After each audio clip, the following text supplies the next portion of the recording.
The West versus the Rest, c'est ce nouveau clivage qui apparaît de plus en plus important et dont malheureusement l'Ouest ne prend pas suffisamment compte.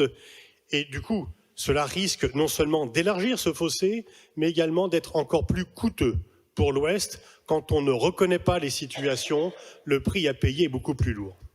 Ce clivage n'est pas tout à fait nouveau. Les clivages qui apparaissent sont des tendances historiques. Ce n'est pas comme une porte qu'on ferme ou qu'on ouvre, une pièce qu'on éclaire ou où on arrête la lumière. C'est quelque chose qui se construit lentement, patiemment, et puis tout d'un coup, il y a des coups d'accélérateur. Et par rapport à ce clivage, the West versus the Rest, la guerre en Ukraine a servi non pas de déclencheur, parce que ça existait déjà, mais a servi d'amplificateur et d'accélérateur. Les deux en même temps, ça a accéléré et c'est plus important. Alors, l'Occident, on connaît, c'est nous. C'est nous et pendant des années, il y a eu un clivage Est-Ouest bien connu. L'Occident a dominé le monde pendant 5 siècles. On en a parlé d'ailleurs hier dans la conférence d'Étienne Balibar sur l'européanisation du monde. Les premières grandes découvertes, d'ailleurs une notion europocentrée, on n'a rien découvert, les gens qui étaient là nous ont aussi découvert, et on s'est mutuellement découvert, mais il y a eu des massacrés et des massacreurs.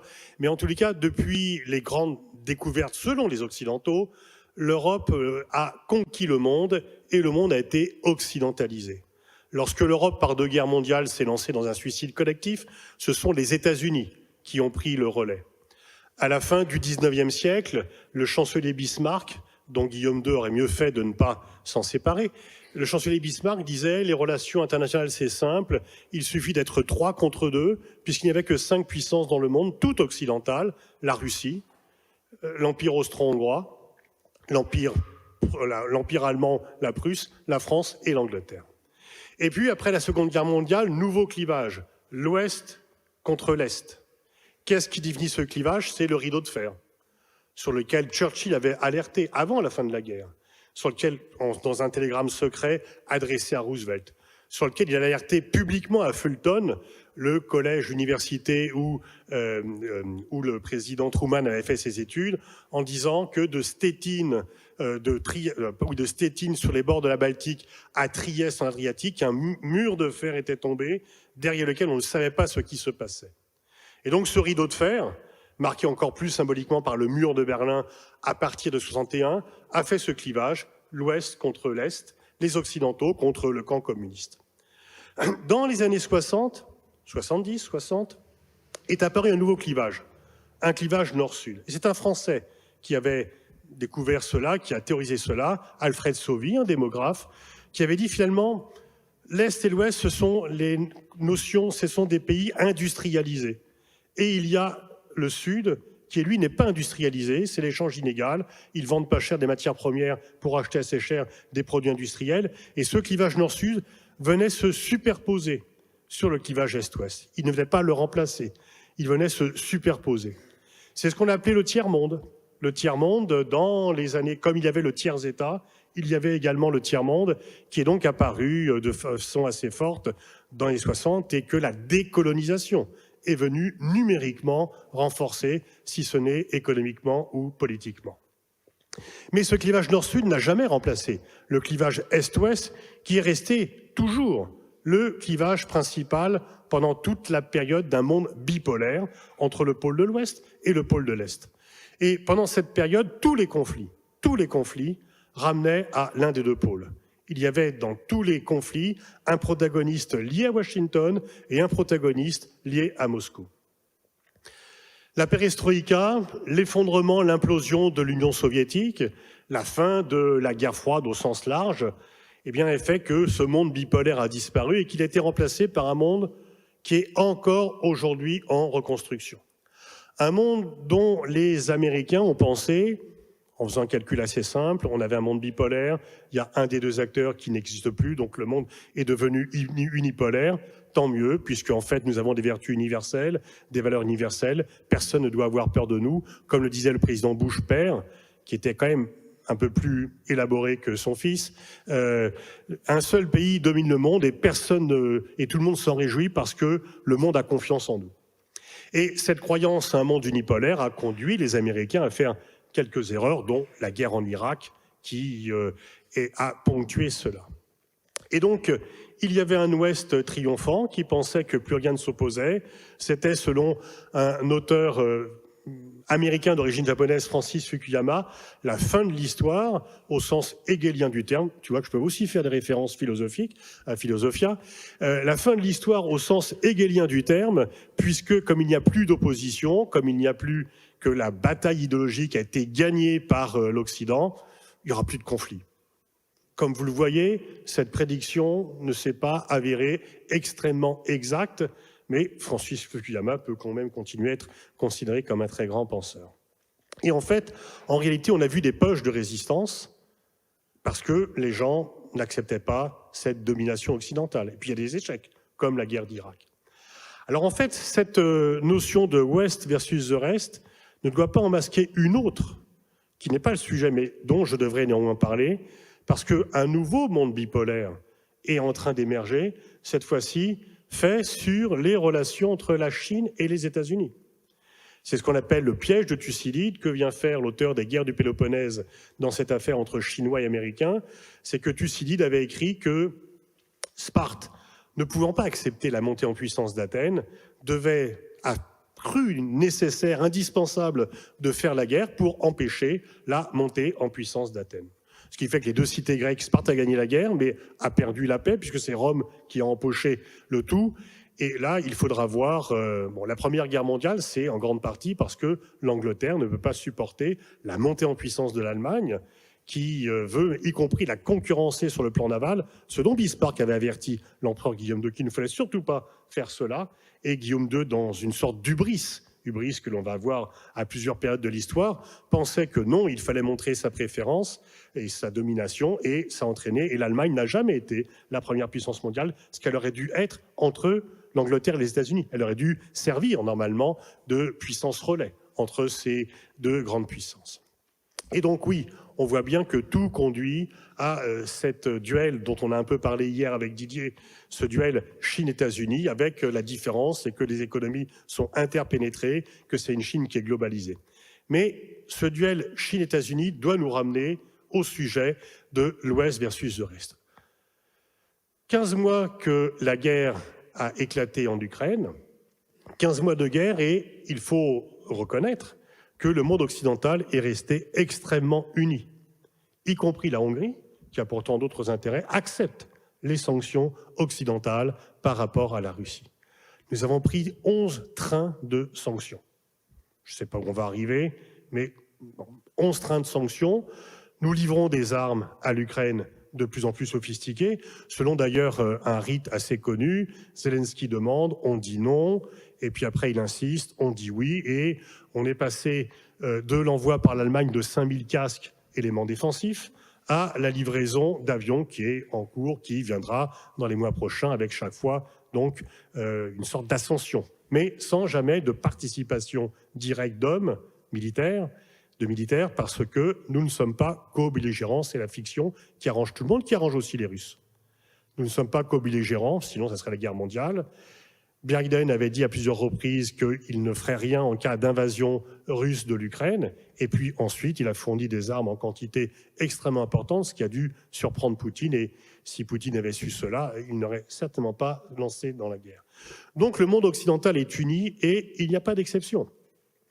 On l'a vu, Zelensky a fait une tournée triomphale, Italie, France, Allemagne et Royaume-Uni, où chacun se précipitait un peu pour être sur la photo. Zelensky, Kiev, c'est the place to be. Chaque responsable politique européen va à Kiev pour pouvoir dire qu'il a été allé à Kiev et a ramené une photo. Et si en plus cela peut être une photo avec Zelensky, là c'est le Graal. Et donc c'est vraiment l'homme avec qui l'on veut être. Et on ne lui refuse pas grand-chose. Et même l'Allemagne, qui a été accusée d'avoir acheté trop de gaz aux Russes, il y a un an, le président Franz-Walter Steinmeier veut aller à Kiev. Zelensky dit non, non, je ne veux pas te voir, tu as été trop proche, tu as poussé pour Nord Stream 2, tu ne viendras pas à Kiev. Donc on est à une situation, et par rapport au président de la République française, les Ukrainiens ont inventé un terme qui est macroné, quelqu'un qui parle pour ne rien dire, pour ne rien faire. On est quand même dans la situation où le pays qui est aidé dicte sa loi au pays qui l'aide. C'est du jamais vu dans l'histoire. C'est du jamais vu dans l'histoire. L'Ukraine dépend lourdement de nous. Sans l'aide occidentale, il y aurait un despote pro-russe qui serait à Kiev. Mais l'Ukraine peut dicter ses conditions aux pays occidentaux parce qu'il y a une pression publique, un sentiment de culpabilité, une émotion par rapport à Boutcha, par rapport aux crimes de guerre, par rapport aux destructions, par rapport aux réfugiés ukrainiens, aux réfugiés ukrainiennes plutôt, qui viennent sur les plateaux télévisés. Ça ne se discute pas. Le président Xi Jinping, on ne peut pas dire qu'il soit anti-russe. Les Occidentaux refusent son plan de paix, le plan de paix chinois. Zelensky ne le refuse pas. Et il est tout content quand, après 13 mois, 14 mois de guerre, Xi Jinping consent à l'appeler, alors qu'il aurait morigéné tous les dirigeants européens pour beaucoup moins que ça. Donc on est quand même dans une situation particulière. Et donc, sanctions contre la Russie, qui est effectivement, et Didier l'a très bien présenté hier, durablement coupée du monde occidental pour au moins une génération. Et tant que Poutine sera au pouvoir, mais même son successeur pourra faire pareil, parce que je veux dire, Poutine peut disparaître, c'est une vraie question d'homme. Poutine est le produit d'un système. C'est pas Poutine qui a produit le système. C'est pas dans ce sens-là que ça se passe. Et si demain Poutine devait disparaître, ce n'est pas un gentil astrophysicien comme Jean qui prendrait le pouvoir à Russie. Ça serait quelqu'un du système. On risque d'attendre longtemps le nouveau Gorbatchev parce que nous n'avons pas bien traité le vrai Gorbatchev. Et donc, on est durablement coupé, mais en fait, et c'est là que j'en viens, ne nous trompons pas, la Russie n'est pas isolée, c'est le monde occidental qui l'est. À l'ONU, 140 pays ont condamné l'agression de la Russie de l'Ukraine par un vote, mais un vote qui n'a qu'une importance symbolique. Mais qui a pris les sanctions? Par 11 trains, un seul train de sanctions, une seule sanction contre la Russie, il n'y a que les pays occidentaux. On peut y ajouter le Japon, la Corée du Sud, mais qui sont stratégiquement, géopolitiquement des pays occidentaux, l'Australie, idem, et Singapour qui se méfie un peu. Tous les autres pays, aucun autre pays n'a pris de sanctions contre la Russie. Alors si on identifie très bien The West, c'est quoi The Rest, autre que négativement? C'est ce qu'on appelle le Sud global. Ce n'est plus le tiers-monde. Le tiers-monde a disparu parce que les pays du tiers-monde, c'était grosso modo des pays qui avaient $200 par an et par habitant dans les années 60 et qui avaient des matières premières et pas d'industrie. De tous ces pays, en 60, la Corée du Sud et le Ghana sont sur la même ligne de départ, ou la RDC. On voit bien qu'aujourd'hui, ce qui était le tiers-monde dans nos jeunes temps, il y a toujours les pays les moins avancés, il y a les nouveaux industrialisés, il y a les pays qui sont riches de leur pétrole, les pays qui sont riches de leur pétrole et qui l'exploitent bien, ceux qui sont riches de leur pétrole et qui l'exploitent mal. Il y a des situations très différenciées, donc ce n'est plus le tiers-monde. Il y a des pays dans ce sud global qui sont extrêmement riches, mais tous ont un point commun, c'est qu'ils refusent la domination occidentale et qu'ils pensent que l'histoire a changé et que désormais, c'est leur tour, ou du moins, c'est leur tour de s'exprimer. Chacun, il y a dans ce reste, il y a des motivations qui sont très différentes. Et là, je veux m'inscrire en faux dans ce pont aux ânes qu'on entend trop souvent, il y a les dictatures et les démocraties. Oui, c'est vrai, il y a les dictatures et les démocraties. Mais ce n'est pas ça qui fait la différence. Ce n'est pas parce qu'il y a une alliance de fait avec deux régimes qui sont l'acmé des régimes autoritaires, la Russie et la Chine, que c'est le reste, que dans le reste, il n'y a que des dictatures. Le Brésil n'est pas une dictature. L'Inde est un régime autoritaire dans lequel, et ça a été aussi signalé hier dans la conférence de Libar, la minorité musulmane est mise en accusation chaque jour et est discriminée, plus, enfin, tous ceux qui sont non hindous en réalité, mais cela c'est quand même le plus important, mais c'est une démocratie. L'Afrique du Sud est un pays où la corruption se porte très bien, mais c'est une démocratie. Le Brésil est l'exemple même de démocratie avec des alternances politiques, etc.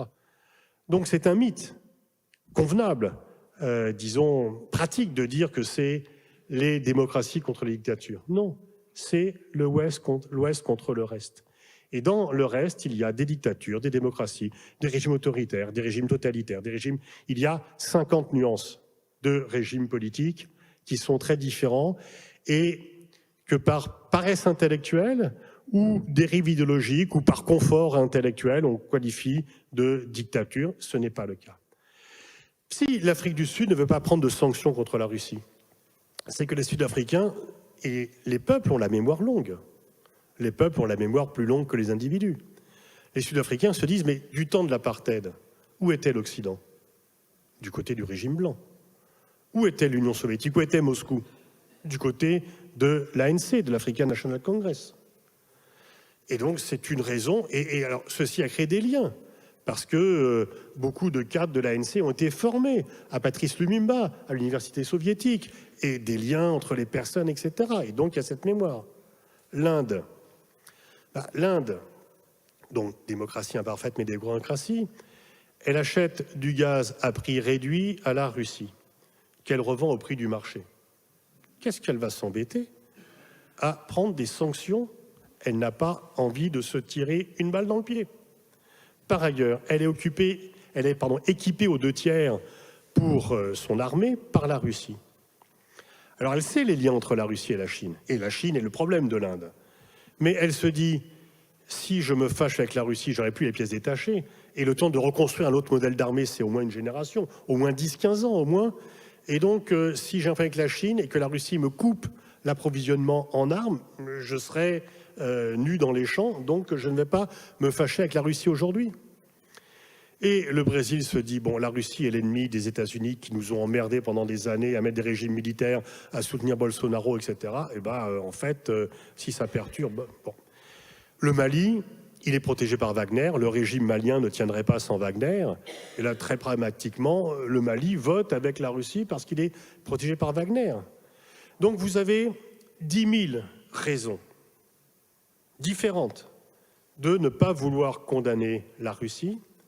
Et chacun de ces pays a une raison différente, mais une raison qui est commune à tous ces pays, c'est qu'ils ne veulent plus obéir aux Occidentaux et qu'ils estiment que c'est une guerre européenne dont ils payent le prix. Parce que, en Argentine, l'inflation, elle est de 80%. Alors, c'est pas que la guerre en Ukraine.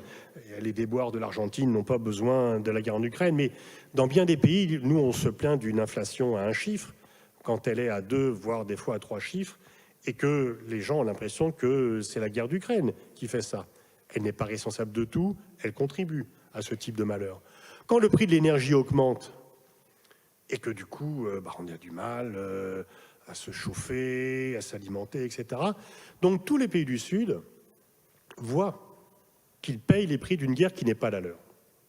Et ils voient surtout les pays occidentaux leur demander de prendre les mêmes positions qu'eux, alors qu'ils n'ont pas participé à la prise de décision, et que les pays occidentaux, quand il y a une guerre chez eux, s'en moquent. Le docteur Denis Mukwege, prix Nobel de la paix, l'homme qui répare les femmes, toutes ces femmes violées en République démocratique du Congo, qu'il aide à survivre et à se réparer aussi bien physiquement que moralement par ailleurs, qui a été menacé aussi bien par son propre président Kabila que par le président d'à côté Kagame, appelle régulièrement à l'aide du pillage que le Rwanda fait sur son pays, la République démocratique du Congo, sur l'annexion de fait de territoire. Le président Macron est allé en RDC, il a appelé à la paix. Bon, elle n'a pas pris de sanctions contre le Rwanda. Donc en fait, tous les pays du Sud ont le sentiment que quand eux sont dans le malheur, on s'en fout, mais que quand l'Occident a un problème, il faut aller de ce côté. Et donc c'est cette perception de dire les temps ont changé. Auparavant, eh bien oui, on n'avait pas les moyens. Mais il y a un double mouvement. C'est que le monde occidental, depuis, disons, une tendance dont on a déjà parlé d'ailleurs, je crois, il y a 3 ans dans cette même salle, ici, le monde occidental a perdu le monopole de la puissance. Il n'a pas perdu la puissance, il n'a pas perdu la richesse. Il a perdu le monopole de la puissance et de la richesse. Mais il veut se comporter comme s'il l'avait conservé, Et les autres voient que le roi est nu et que nous n'avons plus les moyens d'imposer notre volonté. Il y a 30 ans, 20 ans, 15 ans, tous les pays d'Afrique francophone auraient voté comme la France aux Nations Unies. La moitié des pays africains se sont abstenus sur le vote, un vote pourtant simple. C'est juste condamner, c'est pas prendre des sanctions, c'est juste condamner l'agression de la Russie et tous les pays sont attachés à l'intégrité territoriale, surtout en Afrique où ça les protège en première instance. Il y a 15 ans, tous les pays latino-américains auraient voté comme les États-Unis. Et donc on voit que le monde occidental ne domine plus le monde comme il l'avait. Il y a Kishore Mahbubani, que j'avais déjà cité hier, ce géopolitologue singapourien d'origine pakistanaise, il n'est pas d'origine chinoise, dit il y a une parenthèse occidentale qui s'est fermée. C'est même pas, lui dit même pas que c'est la fin du monopole, c'est la fin de la parenthèse occidentale qui s'est fermée. Je crois qu'il ne faut pas être aussi, enfin lui n'est pas pessimiste quand il dit ça, il le souhaite plutôt, mais je pense non, il y a le monde occidental a encore des instruments à faire valoir, mais il faut qu'il fasse attention à la façon dont le dire. On aurait pu convaincre les autres pays de prendre des sanctions contre la Russie, mais à condition de ne pas se concerter entre occidentaux pour venir ensuite dire aux autres, bon voilà, on s'est réunis, le grand chef blanc a parlé, voilà ce qu'il faut faire. C'est insupportable pour tous les pays du Sud. Parce qu'en plus, ils ont quelques reproches à nous faire. Et bien sûr, nous sommes les démocraties, bien sûr, mais on a un petit passif. Et le colonialisme, etc., reste un peu dans les mémoires. C'est souvent instrumentalisé par les régimes en place, mais ça reste dans les mémoires. Et je crois que par rapport à cela, on ne fait pas suffisamment attention. Au niveau franco-français, on ne peut pas dire que notre perte d'influence en Afrique est due à Wagner. Wagner, c'est l'effet, c'est pas la cause. Il y a 10 ans, Wagner ne serait jamais implanté en Afrique. Mais à force d'avoir une lecture guerre contre le terrorisme, en dupliquant ce qu'ont fait les États-Unis dans d'autres régions du monde, et à dire, vous allez voir, on arrive, on va détruire le terrorisme, on fait la guerre contre le terrorisme, ce qui est d'ailleurs, le terrorisme, c'est un mode d'action, c'est pas un adversaire, on ne dit pas qu'on fait la guerre contre les avions de chasse, et ne pas avoir de résultats, parce qu'on ne peut pas gagner la guerre contre le terrorisme sans moyens politiques, en s'appuyant par ailleurs sur des régimes corrompus, que les gens voient bien. On ne peut pas aussi dire « Ah, bah, il y a une junte au Mali, c'est insupportable, nous sommes pour la démocratie. Ah, mais par contre, le fils d'Idriss Déby, c'est génial, c'est un dictateur halal, et donc on peut l'accepter, etc. » Voilà, toutes ces contradictions sont vues, et donc les pays du Sud, dans leur très grande diversité, parce que tous sont différents, ils disent « On ne veut plus dépendre de vous, on ne veut plus que vous fassiez l'agenda. » Et c'est ça, bien sûr, qui est venu pas mal bousculer les choses. Et donc, cette fin du monopole occidental, si nous ne réagissons pas, et si nous voulons continuer à diriger le monde comme ce fut le cas auparavant, on va simplement accélérer et amplifier notre déclin. Et au sommet du G7 qui a eu lieu la semaine dernière, les pays occidentaux se sont dit, bon, quand même, le G7, c'est pas que ça sent le sapin, mais c'est plus que c'était. Quand on a créé le G7, ça représentait les 2/3 du PIB mondial. Maintenant, c'est plus tout à fait ça. Et donc, on s'est dit, on va faire un peu de la place aux autres pays, et on a invité 8 autres pays. C'est pas la première fois que des pays non membres du G7 sont invités au G7. La première fois, c'était en 2004, parce qu'à Évian, Chirac s'est dit, je ne veux pas me retrouver dans un face-à-face après la guerre d'Irak avec George Bush, on va inviter d'autres qui feront un peu tampon entre nous, et puis on peut se mettre d'accord sur l'aide à l'Afrique, etc. Mais, donc, voyez comment les choses peuvent se dégrader. Les pays occidentaux du G7 se disent, bon, oui, le Sud existe, le Sud global existe, il faut qu'on en tienne compte, et donc on va les inviter pour parler des 2 sujets majeurs, les États-Unis, l'Ukraine et le duel États-Unis-Chine. C'était les 2 sujets du G7. Pourquoi pas? Très bien. Mais tout d'un coup, pour faire un coup politique, Zelensky, qui devait s'adresser en visioconférence au sommet du G7, débarque dans un avion République française. La communication en France était quel beau succès. Zelensky a volé dans un avion français, donc il ne va plus nous engueuler, il ne va plus dire, on ne va plus dire que le président Macron, etc., etc. Mais les pays du Sud invités, indiens, brésiliens, indonésiens, étaient furieux d'avoir été mis devant le fait accompli. Le Premier ministre indien a accepté de voir Zelensky sans changer d'un iota de position, et quelle hubris, quelle arrogance de penser qu'il aurait suffi de voir Zelensky pour se dire « Bon Dieu, mais c'est bien sûr, on va arrêter les relations avec la Russie et on va livrer des armes à l'Ukraine. » Mais Lula était absolument furieux, mais absolument furieux. Et l'Indonésien, quand même l'un des pays les plus importants à venir, l'était aussi parce qu'ils ont le sentiment qui était réel d'avoir été manipulés. Que les Occidentaux les invitent pour parler de sujets globaux, ils disent « bon bah nous on a quand même des problèmes par rapport à l'inflation, par rapport à l'accès à l'énergie, par rapport à la façon la plus efficace de lutter contre le changement climatique, etc. etc. » Et non, et donc ils sont contents d'être invités pour parler des sujets globaux, et en fait on les met devant le fait accompli d'un sujet particulier. D'un sujet particulier qui est le sujet des Occidentaux, la guerre en Ukraine. Et par-dessus le marché, on leur fait subir, alors ils n'étaient pas associés au communiqué, mais un long communiqué mettant en cause la Chine sur le comportement chinois, etc., alors que ces pays veulent avoir et des relations avec la Chine et des relations avec l'Occident, comme ils veulent maintenant, même si c'est moins intéressant, avoir des relations avec la Russie et avec le monde occidental. Si nous leur demandons de choisir, il n'est pas certain qu'ils choisiront l'Occident. Et au fur et à mesure que nous apparaissons comme des gens qui exigeons sans pouvoir trop délivrer, sans pouvoir trop livrer, sans pouvoir trop offrir, eh bien, on sera de moins en moins crédible. C'est là que la France, et j'en parle devant Jean puisqu'il avait travaillé très étroitement avec François Mitterrand, c'est là que la France gaulo-mitterrandiste aurait un rôle à jouer. La France gaulo-mitterrandiste, c'est une France dont la politique sous la Ve République est d'une vraie rupture avec la quatrième, qui est avant tout marquée par une volonté d'indépendance, dans l'Alliance, mais d'indépendance, et qui a été d'abord combattue par Mitterrand, et ensuite Mitterrand s'est rallié, l'a amplifié, et l'a adopté, et même adapté. Et cette formule d'Hubert Védrine que tu citais tout à l'heure, Jean, alliés mais non alignés. Nous sommes alliés des États-Unis, nous ne sommes pas alignés sur les États-Unis.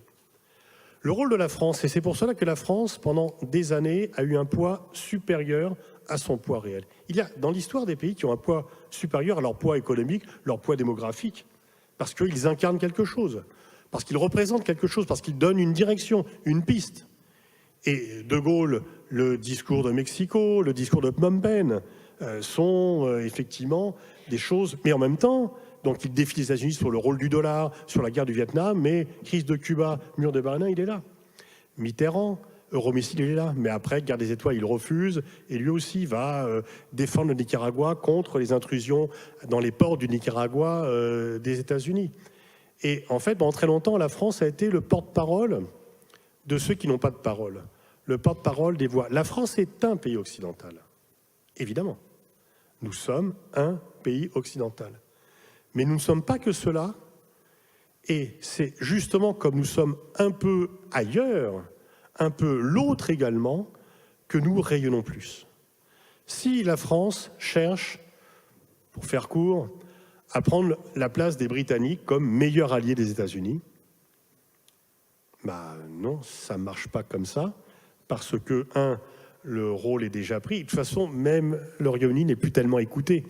L'époque où Churchill influençait Roosevelt ou Thatcher influençait Reagan est arrivée au lit. Tony Blair a essayé d'empêcher la guerre d'Irak. Il n'y est pas parvenu, mais il ne pouvait pas y parvenir parce qu'il avait dit à George Bush fils, vous savez, la guerre en Irak, c'est pas une bonne idée, ça va apporter des problèmes. Et Bush lui dit, bon, on la fera quand même. Ah bon, bah, je suis avec vous alors. Bah, comment voulez-vous peser dans ces cas-là? On l'a célébrer le 20e anniversaire, commémorer, enfin, je ne sais pas comment on dit, le 20e anniversaire, il y a eu sur des émissions familiales sur la BBC où Tony Blair dit « Je voulais influencer, mais après, je veux que le premier coup de fil que passe un président américain soit au 10 Downing Street à chaque fois, donc je ne peux pas me séparer. Mais si vous dites à l'avance que vous n'allez pas vous séparer de quelqu'un, bah, voilà, c'est lui qui dicte les conditions. » Et donc, quand la France est le porte-parole des sans-voix, le porte-parole du tiers-monde, sous De Gaulle et Mitterrand, du Sud global aujourd'hui, c'est là qu'elle peut avoir un caractère spécifique et peser beaucoup plus. parce qu'elle est un pays occidental, mais elle n'est pas que cela.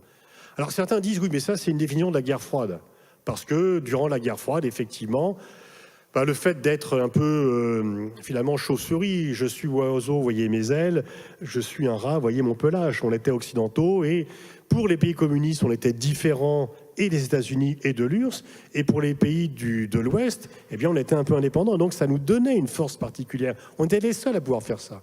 Alors certains disent, oui, mais ça, la guerre froide s'est révolue, donc ça ne peut plus marcher. Mais non. Lorsque Chirac refuse la guerre d'Irak en 2003, c'est exactement pareil. C'est exactement pareil.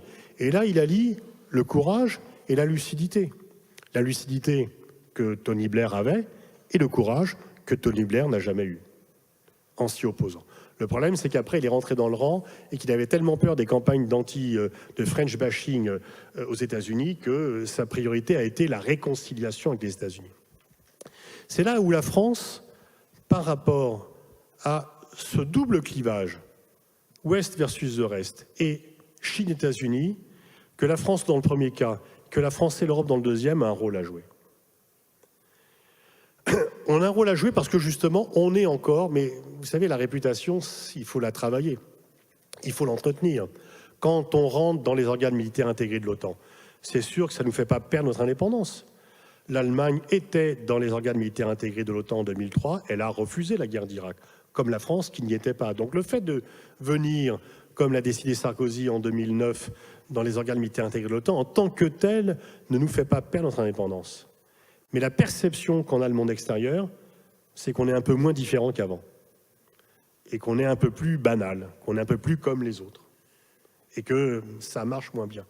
Donc, le génie de Gaulle, le génie de Mitterrand, c'est d'avoir trouvé un rôle spécifique qui se distinguait des autres, parce que la France était vraiment différente de tous les autres, des pays occidentaux et des non-occidentaux. Et ça permet à parler aux deux, ça permet à faire le pont. Il y a un pays qui est central aujourd'hui, parce que justement c'est une démocratie, et que ça permet, et que c'est quand même plus facile de parler à une démocratie qu'à un régime autoritaire, et que c'est plus présentable pour les opinions publiques d'un pays démocratique. C'est Lula, c'est le Brésil. Par rapport à l'Amazone, par rapport au climat, qui est quand même un enjeu majeur sur lequel la France, notamment avec les accords de Paris de décembre 2015, a une très grande légitimité. Il y a entre la France et le Brésil un accord naturel, entre un géant émergent, et en fait émergé, entre un géant émergent et émergé, et une vieille nation, membre permanent du Conseil de sécurité. Eh bien, il faudrait... Chirac avait fait un duo avec Lula, à son époque. Ils avaient, sur la lutte contre le sida, sur l'environnement, ils avaient vraiment fait un duo qui marchait bien dans leurs différences. Leurs différences les unissaient. C'était parce qu'ils étaient l'autre qu'ils étaient ensemble. Eh bien, il faudrait retrouver la même complicité. Qu'est-ce que l'on fait lorsqu'il y a la procédure d'investiture de Lula en début d'année? On envoie le secrétaire d'État au commerce extérieur, dont je défie quiconque de savoir le nom aujourd'hui. Je me rappelle du nom, j'ai déjà oublié le prénom, et en fait, il est déjà inconnu en France. Croyez-vous qu'il soit connu au Brésil? Mais Macron aurait dû prendre son avion. Il peut travailler dans l'avion, c'est pas du temps de perdu. Et aller, comme l'ont fait le président allemand, le roi d'Espagne, alors c'est des rôles plus protocolaires, mais quand même. Et là, choisir la complicité avec Zelensky au risque d'offenser Lula au G7 est une erreur majeure. Et d'ailleurs, Lula devait venir en France prochainement. Je ne suis pas sûr qu'il maintienne sa visite, parce qu'en plus, il y a des différences sur les liens commerciaux, etc. Donc la France est le pays clé pour faire ce pont entre l'Ouest et le reste. Parce que pour le reste, elle n'est pas qu'un pays de l'Ouest. Elle est autre chose, par son histoire, par ses traditions, par ses philosophes, mais aussi par sa diplomatie.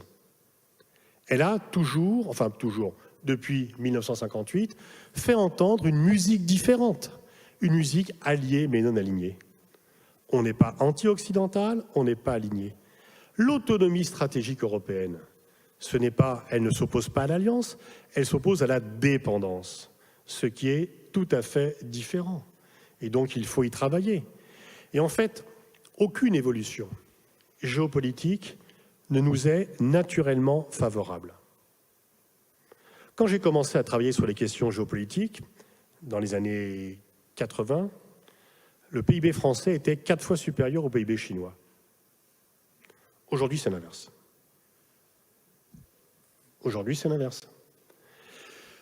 Ceci ne doit pas susciter un vertige chez nous. C'est un constat. C'est un constat.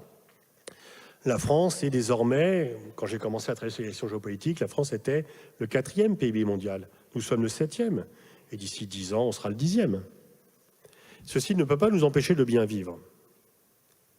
Et ce n'est pas pour autant que la France va disparaître. Mais il faut s'inventer des nouveaux rôles. Il ne faut pas vivre sur la rente, comme l'a très bien dit Robert Badinter. Non, non, la France n'est pas le pays des droits de l'homme. La France, c'est le pays de la déclaration des droits de l'homme. Mais bon.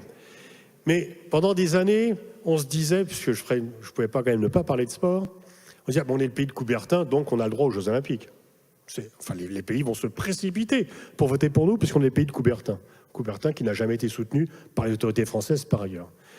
Et on s'est pris 3 claques, la dernière en 2005, et on s'est dit, heureusement, Bernard Lapasset, paix à son âme, il a disparu il y a un mois, Denis Masseglia se sont dit, non mais on ne va pas continuer comme ça, et le fait d'invoquer les mannes de Coubertin ne suffirait pas, il faut faire du lobbying, il faut réfléchir aux raisons de l'échec, et faire que... Et nous avons obtenu les Jeux Olympiques de l'an prochain, parce qu'on l'a retenu. Donc il faut que l'on s'invente un rôle. Et ce nouveau clivage, qui peut être extrêmement dangereux, parce que ce Sud global, il est fait... Alors il y a les BRICS, mais il n'y a pas que les BRICS. Les BRICS, c'est génial au début. C'est complètement artificiel, les BRICS. Brésil, Russie, Inde, Chine, et le S, c'est South Africa. Ils vont avoir un sommet en juillet prochain, vous allez en entendre parler.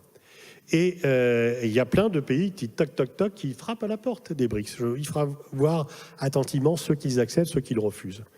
Mais en 2001, quand les BRICS à l'époque sont créés, par un banquier, un analyste financier de la Morgan, de la banque JP Morgan, qui dit, bon, le 11 septembre, ça ne donne pas le moral aux investisseurs, c'est moins qu'on puisse dire, on va quand même leur booster le moral, ben voilà, on va créer une catégorie, les BRICS, ce sont des pays à forte population et à fort potentiel de croissance. Brésil, Russie, Inde, Chine, en 2001, ils n'ont rien à voir les uns avec les autres. Vous avez des pays démocratiques, des pays autoritaires, vous avez des pays qui ont l'arme nucléaire, d'autres qui ne l'ont pas, vous avez des pays membres permanents du Conseil de sécurité, d'autres qui ne le sont pas, la Chine et la Russie se regardent en chien de faïence, et les Indiens et les Chinois se détestent. Et puis après 2009, ils ont fait un sommet annuel. Et maintenant, ça devient une institution qui lutte contre la mainmise du dollar sur l'économie internationale.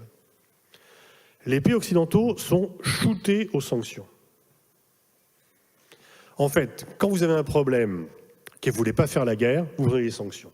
Parce que ça calme l'opinion, vous dites, vous voyez, on a fait quelque chose, etc. Mais vous n'allez quand même pas faire la guerre. Donc vous prenez les sanctions. L'idée même de sanctions, et c'est pour cela que les pays du Sud n'en veulent pas, l'idée même de sanctions révulse les pays du Sud parce qu'ils en ont subi des tonnes et des tonnes dans le passé. Les sanctions, c'est le maître qui sanctionne l'élève. Quand un pays prend des sanctions contre les autres, c'est qu'il se sent supérieur. Il ne faut pas confondre, et c'est l'erreur des Occidentaux, communauté internationale et communauté occidentale.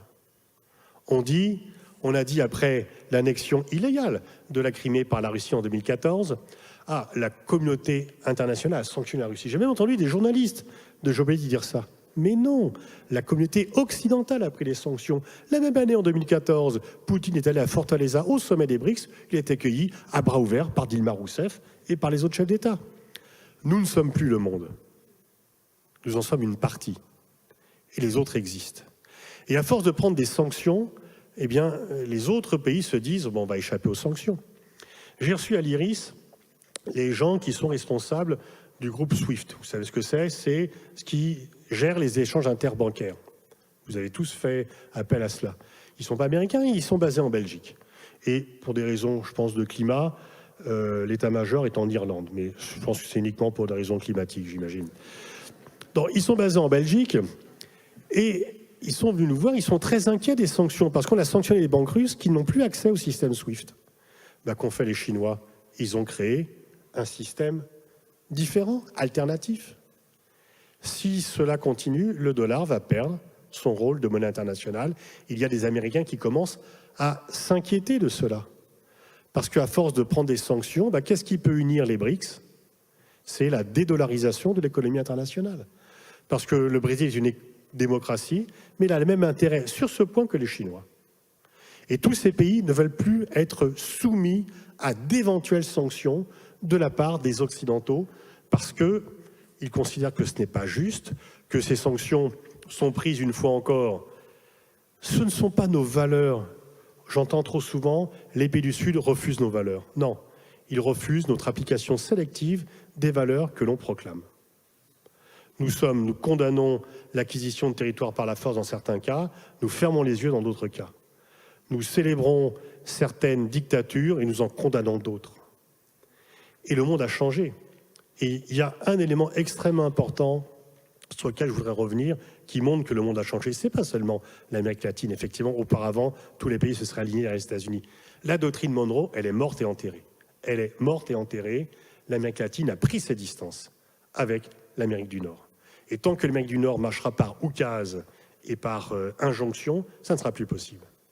Mais les États-Unis, dans ce monde différent, ont à la fois, depuis la guerre en Ukraine, renforcé leur influence sur l'Europe occidentale et diminué leur influence sur le reste du monde. Il y a cet effet ciseau. Les États-Unis sont plus puissants en Europe, moins puissants dans le reste du monde. Et par rapport à cela, eh bien, est-ce que, on l'a un peu abordé hier, je ne vais pas recommencer, est-ce que l'Europe doit suivre les États-Unis dans son duel avec la Chine? Ou est-ce que nous avons des intérêts spécifiques à faire valoir? Il y a quelque chose qui pour moi est un tournant historique, qui s'est déroulé il y a 2 mois. Le pacte du Quincy, c'est ce qui unissait les États-Unis à l'Arabie Saoudite, signé sur ce bateau américain Roosevelt rentrant de Yalta. Voyant le roi Abdallah d'Arabie Saoudite, il signe un pacte qui était valable pour 60 ans, qui a été renouvelé en 2005, 2 ans après la guerre d'Irak et 4 ans après le 11 septembre, dans lequel sur 19, 16 Saoudiens étaient impliqués.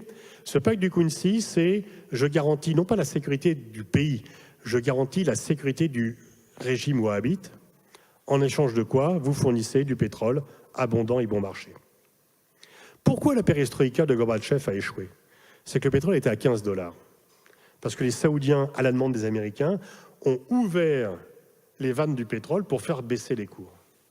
Si le prix du dollar, on ne peut pas faire du chrony, on ne peut pas remonter le cours de l'histoire, mais rien n'empêchera de penser jusqu'à la fin de mes jours.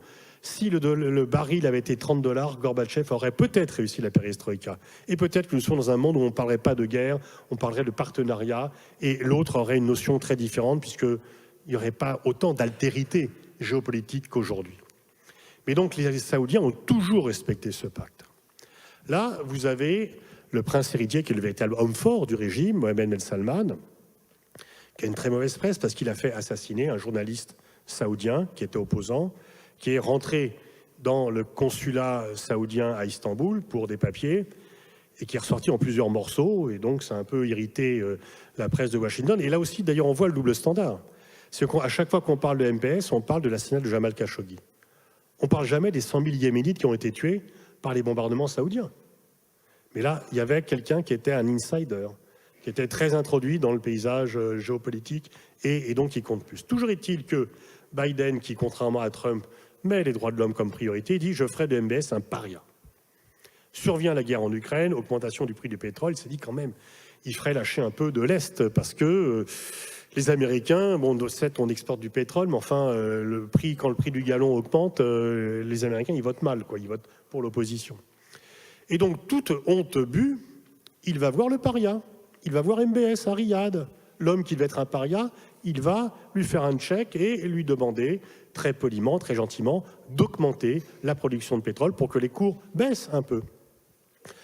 MBS ne dit rien, il dit oui, enfin c'est pas trop possible parce que c'est l'OPEP qui décide, moi-même, je ne suis que l'un parmi d'autres, etc. Bon, échec. Donc Biden va s'humilier devant quelqu'un dont il va faire un paria, ce qui rend, là aussi, les gens voient ça. Ils disent, bon, le discours sur les droits de l'homme, il est quand même à géométrie variable. Pourquoi celui qui devait être un paria pour les questions humanitaires devient tout d'un coup un partenaire indispensable? Mais MBS ne va pas s'arrêter là. 3 semaines plus tard, il diminue la production de pétrole dans un accord avec la Russie pour augmenter les cours. Donc le pacte du Quincy, il est mort. L'influence des Américains au Proche-Orient, ce n'est plus ce qu'elle était. Et d'ailleurs, depuis la débâcle de Kaboul, que les régimes du Proche-Orient n'ont pas oublié, contrairement aux Européens, la crédibilité stratégique européenne a pris beaucoup de déficit. Mais il ne va pas s'arrêter là. La Chine, il y a 2 régimes qu'on n'aime pas en France, pour de bonnes raisons, l'Arabie Saoudite et l'Iran, qui sont 2 régimes musulmans hyper conservateurs, hyper répressifs, mais qui sont ennemis. Et c'était, l'Arabie Saoudite s'est rapprochée d'Israël parce qu'ils avaient un ennemi commun qui était l'Iran. C'était, pour l'Arabie Saoudite, l'Iran est une menace existentielle.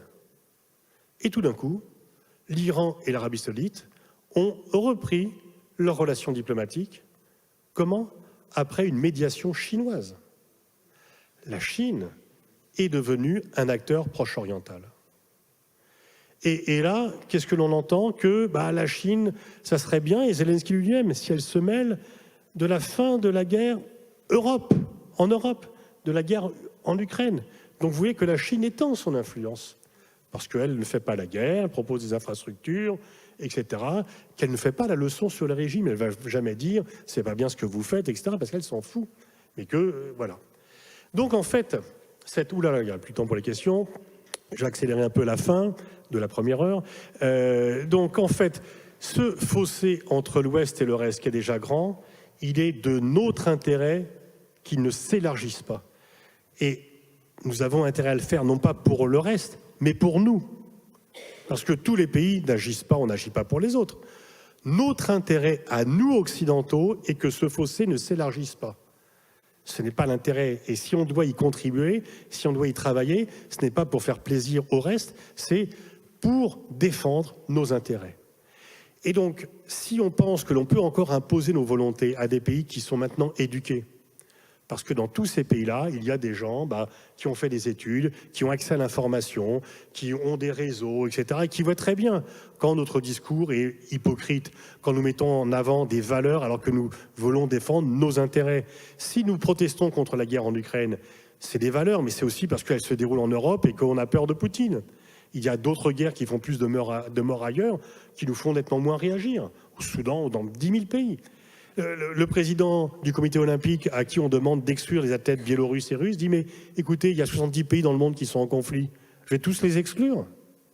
Et donc, il faut que l'on comprenne que nous ne sommes pas la communauté mondiale, nous sommes la communauté occidentale, que nous sommes partie et nous ne sommes pas le tout. Et que si on ne fait pas de la place aux autres, en respectant l'autre, en le prenant justement pour un partenaire et non pas un subordonné, c'est pas que c'est pas moral, c'est que ça ne marche pas. Et donc, on a le droit d'être égoïste, mais on n'a pas le droit de ne pas être intelligent, et de ne pas prendre en compte l'autre aujourd'hui, c'est ne pas être intelligent.